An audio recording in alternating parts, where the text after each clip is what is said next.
السلام عليكم ورحمة الله وبركاته.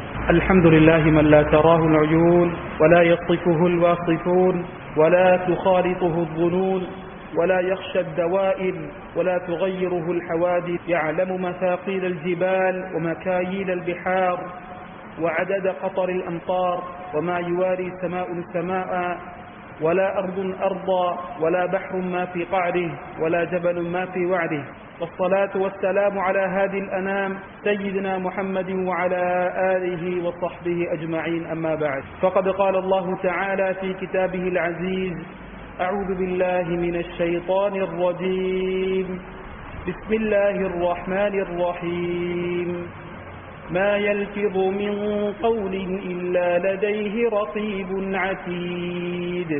صدق الله العظيم. அருளாளன் அன்புடையோன் அல்லாஹ்வின் பெயரை சொல்லி இந்த குத்பா பிரசங்கத்தை ஆரம்பம் செய்கின்றேன்.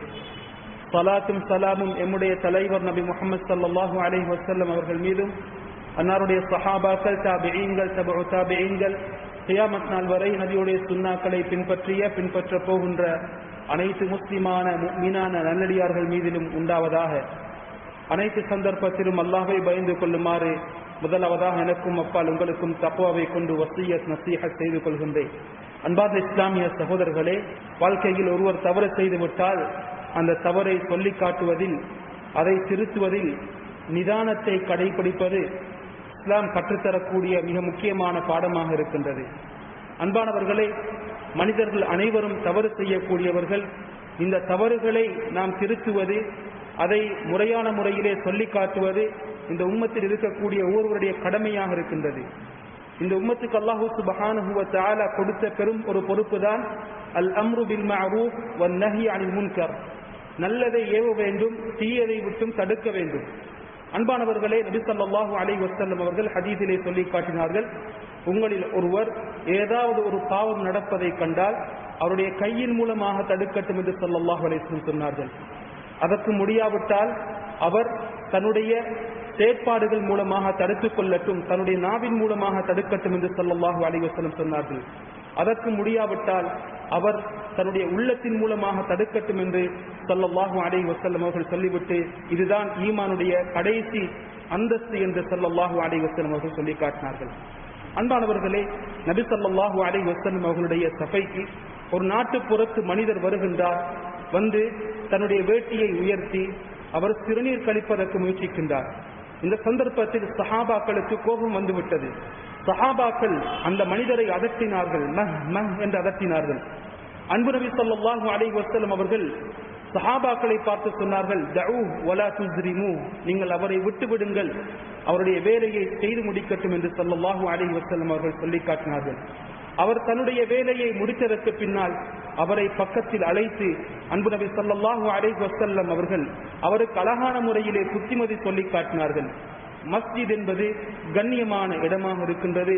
இந்த இடத்திலே இப்படியான அழுக்கான வேலைகள், ஒழுக்கமற்ற வேலைகள் செய்யக்கூடாது என்று அவரை பக்கத்தில் அழைத்து அன்பாக ஸல்லல்லாஹு அலைஹி வஸல்லம் அவர்கள் சொன்னார்கள். அந்த மனிதர் நபியை விட்டும் திரும்பி சென்று விட்டார்.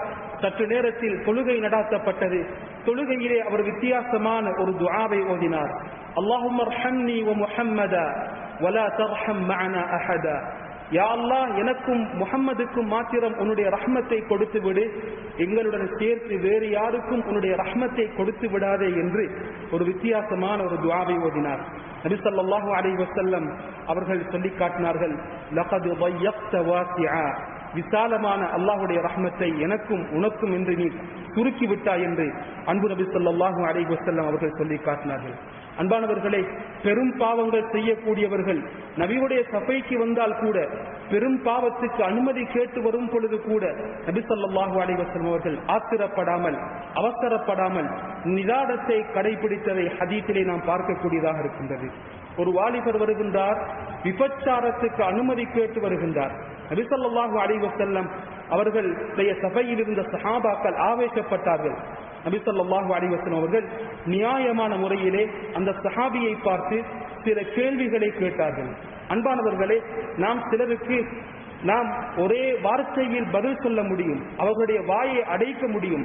ஆனால் ஸல்லல்லாஹு அலைஹி வஸல்லம் அவர்கள் மக்களுடன் அப்படியான முறையிலே தன்னுடைய பேச்சுவார்த்தைகளை, தன்னுடைய செயற்பாடுகளை ஸல்லல்லாஹு அலைஹி வஸல்லம் வைக்கவில்லை. அவர் விபச்சாரத்துக்கு அனுமதி கேட்டு வருகின்றார். இந்த சந்தர்ப்பத்திலே ஸல்லல்லாஹு அலைஹி வஸல்லம் நியாயமான கேள்விகளை கேட்கின்றார்கள். அவரை திருப்திப்படுத்த வேண்டும். அவர் கேட்கக்கூடிய அந்த கேள்வி பிழையானது, அவருடைய செயல் பிழையானது என்பதை உள்ளத்தால் புரிந்து கொண்டு அதை ஏற்றுக்கொண்டு அதை விட்டுவிட வேண்டும். இதுதான் ஒரு மனிதன் சிறந்த முறையில் திருந்துவதற்கு காரணமாக அமையும் என்பதை விளங்கிக் கொண்ட ஸல்லல்லாஹு அலைஹி வஸல்லம் அவரை பார்த்து கேட்டார்கள், ஹல் தர்தாஹு லி உம்மிக், உன்னுடைய தாயுடன் விபச்சாரம் செய்ய விரும்புவாயா? சொன்னார், இல்லை யா ரசூலல்லாஹ். உன்னுடைய மகளுடன், உன்னுடைய சகோதரியுடன், உன்னுடைய மாமியுடன், உன்னுடைய சாட்சியுடன் விபச்சாரம் செய்ய விரும்புவாயா என்று கேட்டார். ஸல்லல்லாஹு அலைஹி வஸல்லம் அவருடைய கேள்வியை அவர் கேட்டவுடன், இல்லை யா ரசூலல்லாஹ், யாரும் விரும்ப மாட்டார்கள். நபி ஸல்லல்லாஹு அலைஹி வஸல்லம் சொன்னார்கள், இப்படித்தான் மக்களும், நீ எந்த பெண்ணை நெருங்க விரும்புகின்றாயோ அந்த பெண் ஒரு தாயாக இருக்க முடியும், அல்லது ஒரு மகளாக இருக்க முடியும், அல்லது ஒரு சகோதரியாக இருக்க முடியும், அல்லது மாமியாக சாட்சியாக இருக்க முடியும் என்று சொல்லிவிட்டு ஸல்லல்லாஹு அலைஹி வஸல்லம் அவர்கள் அவருடைய நெஞ்சிலே கையை வைத்து 2 துஆக்களை செய்தார்கள். அல்லாஹும்ம ஹஸ்ஸின் ஃபர்ஜஹ், யா அல்லாஹ் இவருடைய மர்மஸ்தானத்தை பாதுகாத்து விடு, வதஹிர் கல்பஹ், அவருடைய உள்ளத்தை தூய்மையாக்கி விடு என்று ஸல்லல்லாஹு அலைஹி வஸல்லம் அவர்கள் அவருக்கு 2 துஆக்களை செய்தார்கள். அந்த வாலிபர் சொல்கின்றார், நபியுடைய சபைக்கு வரும் பொழுது எனக்கு உலகத்திலே இன்பமானதாக விபச்சாரம் இருந்தது, நபியுடைய சபையை விட்டும் திரும்பும் பொழுது எனக்கு உலகத்திலே வெறுப்பானதாக விபச்சாரம் இருந்தது என்று சொல்லி காட்டினார். இதுதான் அன்பு நபி ஸல்லல்லாஹு அலைஹி வஸல்லம் அவர்கள் ஒரு பாவத்தை திருத்துவதற்கு காட்டிய மிகச் சிறந்த ஒரு வழிகாட்டலாக இருக்கின்றது. அன்பானவர்களே, உமர் ரலியல்லாஹு அன்ஹு அவர்கள் ஒரு நாள் ஃபஜ்ர் தொழுகையை நடத்துகின்றார்கள். பின்னால் ஒரு மனிதருக்கு காத்து போய்விட்டது, சத்தம் கேட்டது. உமர் ரலியல்லாஹு அன்ஹு அவர்கள் தொழுகையை முடித்ததற்கு பின்னால் சத்தமிட்டு சொன்னார்கள், யாருக்கு வுது முறிந்து விட்டதோ அவர் உடனடியாக சென்று வுது செய்து கொண்டு வந்து தொழட்டும் என்று சொன்னார்கள். யாரும் எழும்பவில்லை. இந்த சந்தர்ப்பத்திலே சஹாபாக்களுக்கு ஒரு கஷ்டமான ஒரு நிலைமையாக இருந்தது. இந்த சஃபையிலே ஒரு சஹாபி இருந்தார், ஜரீர் இப்னு அப்துல்லாஹ் அல் பஜலி ரலியல்லாஹு அன்ஹு, நபி அவர்கள் நேசித்த ஒரு சஹாபி.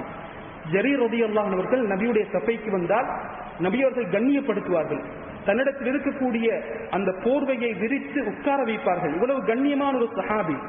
இந்த சஹாபி ரலியல்லாஹு அன்ஹு சொல்லி காட்டினார்கள், உமரே, கலீஃபாவே, அமீருல் முஃமினீனே, நாம் அனைவரும் சென்று வுது செய்து கொண்டு வந்தால் நன்றாக இருக்குமே என்று சொல்லி காட்டினார்கள். சொன்னார்கள் உமர் ரலியல்லாஹு அன்ஹு, ஏ ஜரீரே, நீங்கள் ஜாஹிலியத்திலும் தலைவர், வஃபீஹுன் ஃபில் இஸ்லாம், இஸ்லாத்துக்கு வந்ததற்கு பின்னாலும் மிக பெரும் ஒரு ஆலிம், ஃபகீஹாக நீங்கள் இருக்கின்றீர்கள். அன்பானவர்களே, அறிவு என்பது நினைத்ததை சொல்வதெல்லாம் அறிவு கிடையாது. அறிவு என்பது முறையாக சொல்ல வேண்டும். யாருக்கு எச்சந்தர்ப்பத்திலே எப்படி சொல்ல வேண்டும் என்பதுதான் அறிவாக இருக்கின்றது. இதுதான் மிக பெரும் நாலேஜாக இருக்கின்றது.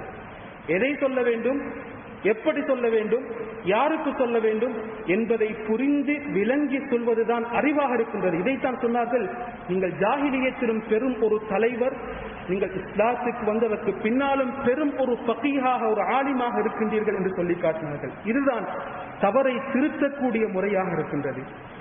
ஒரு கணவன் மனைவிக்கு மத்தியில் நடந்த மிகச் சிறந்த ஒரு டயலாக், நடந்த ஒரு பேச்சுவார்த்தை தான் கணவன் தன்னுடைய மனைவியை எப்படி திருத்த வேண்டும். குடும்ப வாழ்க்கையிலே பல தவறுகள் கணவன் மூலமாக நடக்கலாம், மனைவி மூலமாக நடக்கலாம். பூர்த்தியான நிலைமை யாரிடத்திலும் இருக்க முடியாது. கணவனும் பூர்த்தியானவன் கிடையாது, மனைவியும் பூர்த்தியானவர்கள் கிடையாது. பூர்த்தியான ஒரு வாழ்க்கையை நோக்கி நாம் அனைவரும் செல்ல முடியும். ஒரு தடவை கணவன் வேலையை முடித்து விட்டு வருகின்றார், மகரிபுடைய அதான் கேட்டு விட்டது, மகரிபை தொழுது விட்டு வருகின்றார். மனைவியிடத்தில் கேட்கின்றார், மகரிபை தொழுதாயா? இல்லை, தொழவில்லை. ஏன் அதான் சத்தம் கேட்கவில்லையா? கேட்டது. சொன்னார், சென்று தொழுது விடுங்கள். கணவனுக்கு வெளியூருக்கு போக வேண்டிய தேவை வந்தது. அவர் சென்றார். சென்று தனது மனைவிக்கு எந்த ஒரு காலையும் எடுக்கவில்லை. தனது மனைவிக்கு கால் எடுத்து நான் வந்து சேர்ந்து விட்டேன் என்று சொல்லவில்லை. மனைவி காலுக்கு மேல் கால் அடிக்கின்றார். கணவனுடைய போன் சுவிட்ச் ஆஃபாக இருக்கின்றது. தடமாறுகின்றார். ஒரு நாள், 2 நாட்கள், 3 நாட்கள் கழித்து விட்டது. மனைவி தடமாறிக்கொண்டு பயத்தில் இருக்கின்றார். இந்த சந்தர்ப்பத்திலே கணவனின் கால் வருகின்றது. மனைவி ஆத்திரத்துடன் கேட்கின்றார், ஏன் எனக்கு கால் பண்ணவில்லை? ஒவ்வொரு தடவையும் நீங்கள் சென்றால் எனக்கு உடனடியாக இறங்கியவுடன் கால் பண்ணி நான் வந்து விட்டேன், சென்றடைந்து விட்டேன் என்று சொல்வீர்கள், ஏன் இன்று நீங்கள் கால் பண்ணவில்லை என்று கேட்டவுடன் அந்த கணவர் மிக அழகாக சந்தர்ப்பத்தை பயன்படுத்தி சொன்னார், நான் கால் பண்ணாமல் இருந்ததற்கு நீ இவ்வளவு கவலைப்படுகின்றாய், இவ்வளவு ஆத்திரப்படுகின்றாய் என்றால் என்னையும் உன்னையும் படைத்த ரப்புல் ஆலமீன் உன்னை ஹய்யால் ஸலாஹ் ஹய்யால் ஃபலாஹ் என்று 5 நேரம் அழைக்கின்றான். அவனுடைய அந்த காலுக்கு நீ ஆன்சர் பண்ணாமல் இருந்தால் அவன் எவ்வளவு கோபப்படுவார், அவனுடைய கோபம் எப்படி இருக்கும் என்று அழகான முறையில் பண்பாக தவறை அந்த கணவன் சுட்டிக்காட்டியது எம் அனைவருக்கும் மிகச் சிறந்த ஒரு பாடமாக இருக்கின்றது. அன்பானவர்களை, இதைத்தான் குர்ஆன் பேசுகின்றது. வகுல்லி இபாதி யகூலு அல்லதி ஹிய அஹ்ஸன். என்னுடைய அடியார்களுக்கு நபியை நீங்கள் சொல்லுங்கள், மிகச் சிறந்ததை பேசுமாறு, சிறந்ததை பேசுமாறு சொல்லவில்லை, மிகச் சிறந்ததை பேசுமாறு நீங்கள் சொல்லுங்கள். அல்லாஹ் சொல்கின்றான், வலா தஸ்தவில் ஹஸனா வலா ஸய்யிஅ. நன்மையும் பாவமும் சமனாக மாட்டாது. இத்ஃபா பில்லதி ஹிய அஹ்ஸன். அல்லாஹ் சொல்கின்றான், மிகச் சிறந்த முறையிலே பாவத்தை தடுங்கள். அப்படி தடுத்தால் என்ன ரிசல்ட் சமூகத்தில் உண்டாகும்? இதல்லதி பைனக வபைனஹு அதாவஹ் கஅன்னஹு வலியுன் ஹமீம். உங்களுக்கும் யாருக்கும் இடையில் விரோதம் இருக்கின்றதோ, பகைவர்களாக உங்களுடைய விரோதிகளாக இருக்கின்றார்களோ, அவர்கள் உங்களுடைய நண்பர்களாக மாறலாம் மிகச் சிறந்த முறையிலே தவறுகளை சுட்டிக்காட்டினால் என்று குர்ஆன் பேசுகின்றது. அல்லாஹ் சுப்ஹானஹு வ தஆலா இந்த உயர்ந்த பண்பை வாழ்க்கையில் கடைபிடிக்கக்கூடிய பாக்கியத்தை எம் அனைவருக்கும் தந்தருள்வானாக. வ ஆகிரு தஅவானா அல்ஹம்துலில்லாஹி ரப்பில் ஆலமீன்.